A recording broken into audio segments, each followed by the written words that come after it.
have to tell you something that I've been thinking about for months and that will send shivers down your spine. I'm going to tell you something that sounds like a movie script, but it's a midnight conversation between brothers who study the scriptures and watch. Can you imagine the moment when a new letter, an old letter, and a political agreement intersect and light a red light in your soul? That's what I'm going to talk about. When I first started putting the pieces together, it seemed like a coincidence. But it's not a coincidence. It's not some theory thrown around. It's something that left me speechless. And you know what's even more impressive? It has ancient roots, letters attributed to powerful men, secret plans, movements that have spanned centuries, and in the midst of it all is the biblical promise of an end time.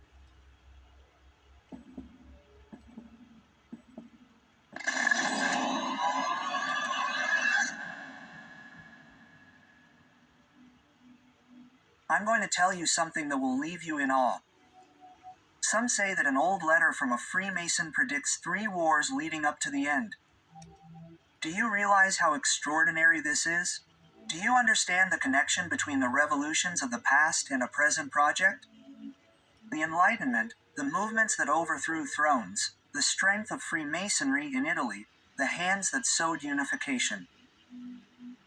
All this interacts with symbols and rites that some modern leaders seem to manipulate. And when these threads of biblical prophecy are drawn, the tension mounts. These are neither speculations nor theories. This is a succession of facts that demand attention. Let me put a sacred text here so that you can feel its weight. Daniel chapter 9 verse 27 speaks of a covenant that will be made and will last. This is not a free reading. It is a text whose many verses resonate in Matthew and in the apostolic epistles. And according to 2 Thessalonians chapter 2 verse 3, it warns of a man who opposes and rises up against everything that is called God. You perceive how these words correspond to what some analysts call the 7-year agreement. This is not a pun, it is a clear sign. Here is something that will impress you: names and documents. There is a letter attributed to a great Masonic leader that speaks of 3 great conflicts. Many say that the document was falsified after the fact. Perhaps, but the motive fits. The first war, the second war, and a third that would be religious and global in nature. You realize how extraordinary this is. I do not say this arrogantly. I am reporting what I saw and felt. This is not a coincidence. Let me relate an episode.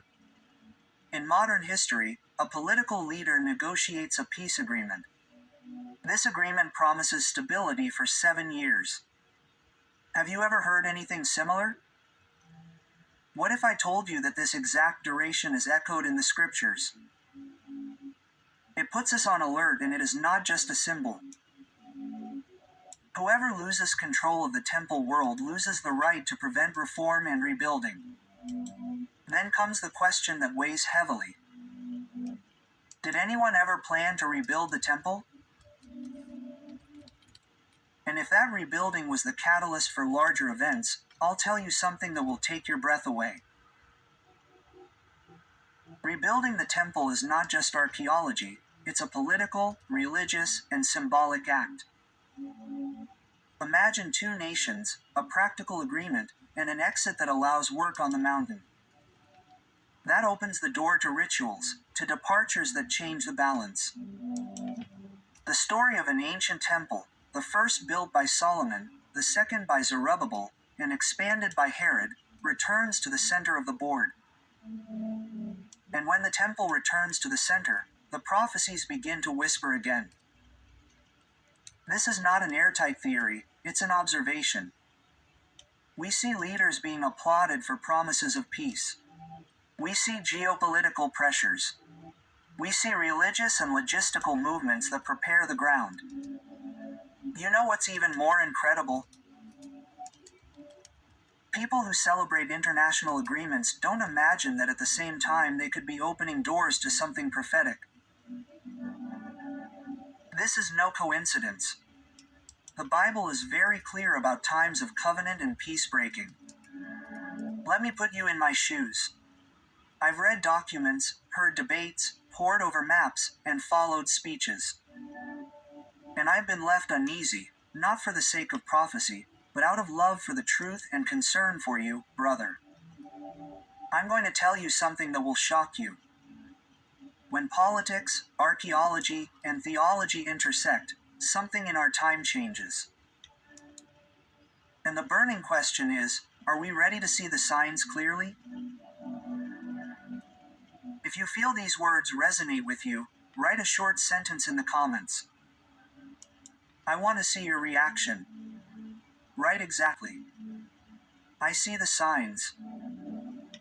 This sentence helps me understand if you've been touched by this reading of history. Now, let me continue my story. What I am about to tell next connects old stories with recent events and leaves a whiff of urgency in the air. This is not a conclusion, it is a continuation. When I left that last thought hanging, perhaps you felt a shiver down your spine. And that is no accident. When we talk about peace agreements, temple rebuilding, and prophecies that have resonated for thousands of years, we are not dealing with passing news, but with something much deeper. Can you imagine what it is like to see headlines in the newspapers that seem to be inserted word for word into the scriptures? That is exactly what is happening before our eyes. Let me tell you something that has impressed me deeply. This agreement of years that so many analysts are already talking about is not a modern invention. It appears as a shadow in the sacred text in Daniel chapter 9 verse 27, which says, "And he shall confirm a covenant with many for 1 week, and in the midst of the week he shall cause sacrifice and oblation to cease." Week in this context means a prophetic period of 7 years. Do you perceive the force of that? It is not a guess, it is an open text. And do you know what is most extraordinary? This agreement is not just about borders or treaties. It directly involves the temple world. To the political world, it is just a strategic solution. To those who read the Bible, it is the stage set for something much greater. You see how everything converges. The first temple was built by Solomon, the second by Zerubbabel, and enlarged by Herod. And now there is clear talk of a third. This is not a coincidence, but there is something you need to understand. The building of the third temple is not just a feat of engineering, it is a sign. Spiritual. For Orthodox Jews, it is the restoration of the old worship. For Christians, it is a clear warning that the end times are approaching. In Revelation chapter 11 verse 1, John speaks of a temple measured at the end of time. Do you sense the connection?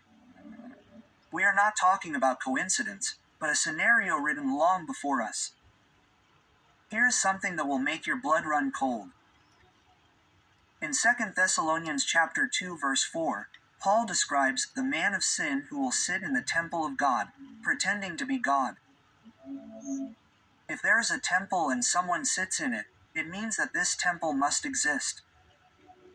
And today, before our eyes, negotiations are taking place that could make this possible. This is not a conspiracy theory, this is a fact. Let me share a personal perspective.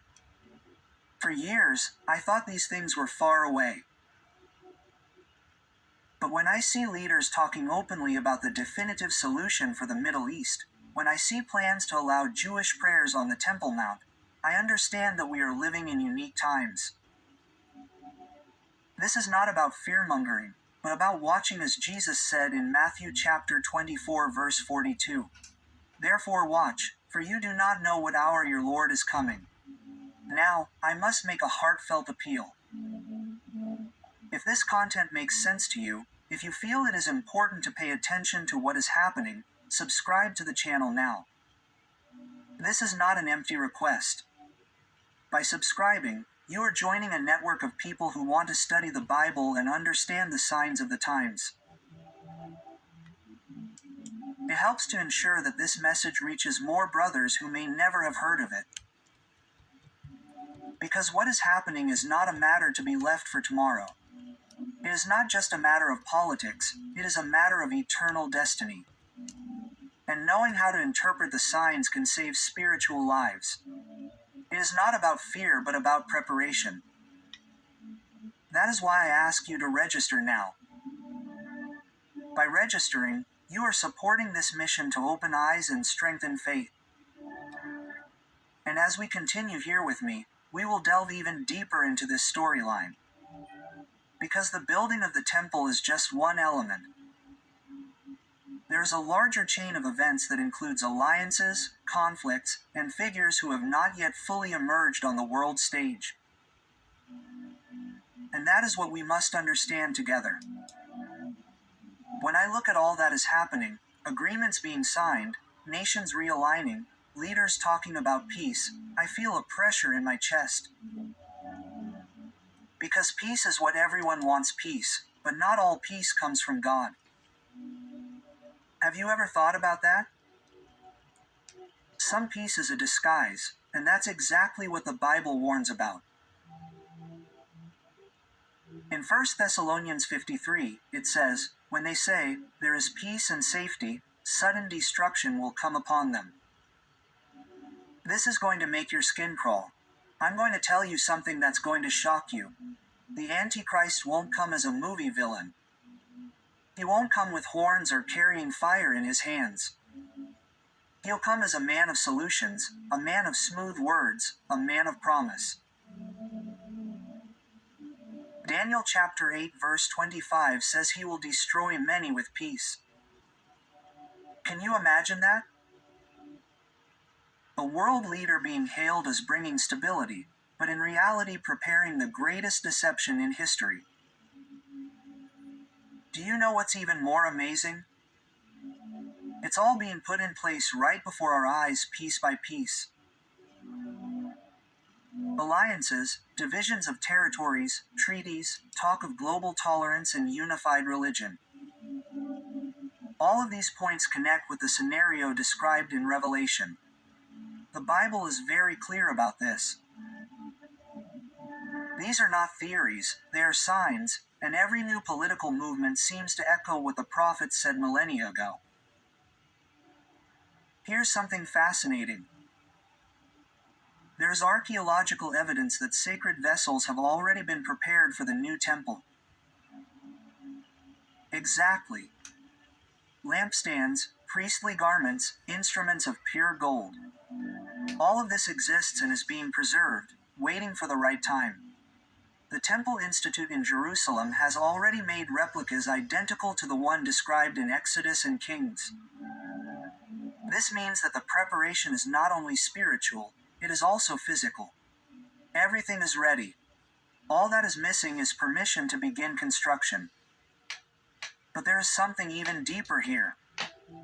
The Bible says that this temple will be desecrated.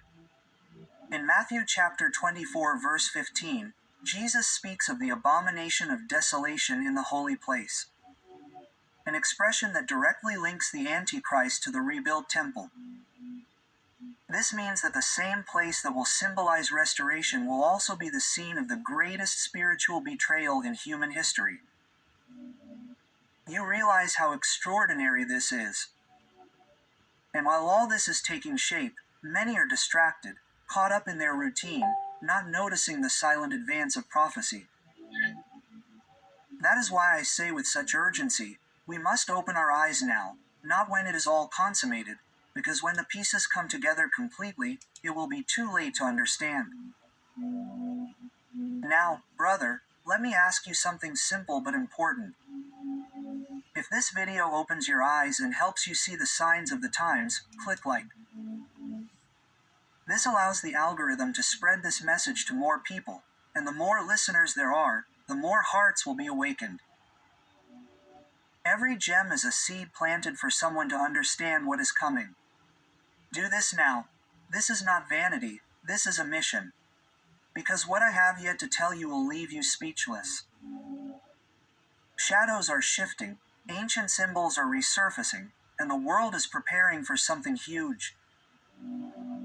And the scariest part is, it has all been foretold.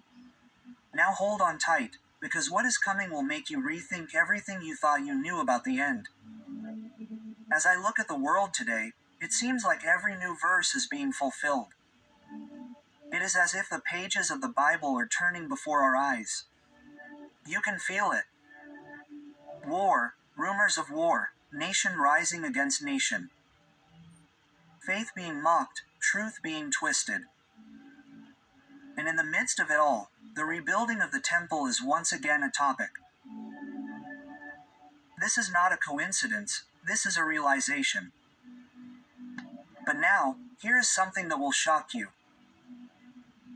The temple that will be rebuilt in Jerusalem will not only be a national symbol. It will mark the beginning of a new era, the era of total deception.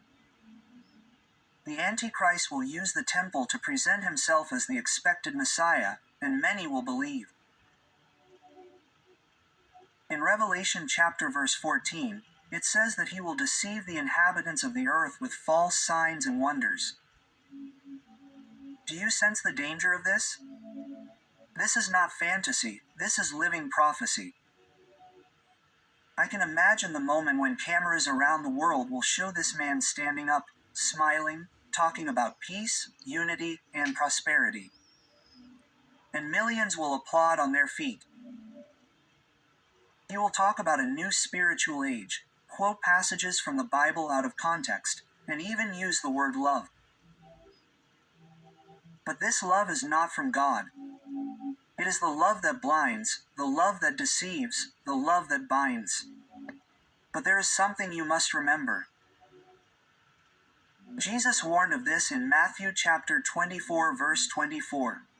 He said that false Christs and false prophets would arise, performing great signs and wonders to deceive, if possible, even the elect. That is why we must remain vigilant with a firm heart and keen discernment. The enemy does not come with fear, he comes disguised as light. I am going to tell you something that will give you goosebumps. While many are waiting for a reign of terror, the Antichrist will begin his rule with a feast, with hope and promises of salvation. He will offer healing, stability, and wealth, but halfway through the agreement, he will show his true colors. Daniel chapter 9 verse 27 says that halfway through the 7 years, he will put an end to sacrifices and offerings. That is when the mask falls and the world realizes that the King of Peace is in reality the Prince of Lies. Do you know what is most extraordinary? The Bible also shows the end of this empire. In Revelation chapter 19 verse 20, it says that the beast and the false prophet will be thrown alive into the lake of fire. In other words, no matter how evil it seems to dominate for a time, it will never win. The power of Christ is eternal, absolute, and invincible. The end of the world for those who do not have faith will be fear, but for those who stand firm in Jesus, it will be liberation. So, my friend, what does all this mean for us today? It means that it is not time to be afraid, but to be prepared. It is time to adjust our hearts, to watch, to seek the Holy Spirit, and to put our feet on the rock. Because when the signs intensify, there will be no more room for indecision. Jesus is coming, and every step of history cries out for it. Now, I want to ask you something special, something that comes from the depths of our souls. If this message has touched your heart and you want to be among those who will not be deceived, write in the comments, "I await the return of Christ." This sentence is an act of faith, a declaration of one who is attentive, awake, and prepared. So brother, After all that we have traveled together on this journey from the Temple of Solomon to the prophecy of Daniel, from modern alliances to the throne of the Antichrist, the question that remains is, are you ready? Because the time does not wait and the call is now. Christ does not delay, he is coming. And when he comes, every tear will be wiped away, every injustice will be judged, and every truth will be revealed. Stand firm. The end of the world for those who have Jesus is not the end, it is the beginning of eternity. Mr.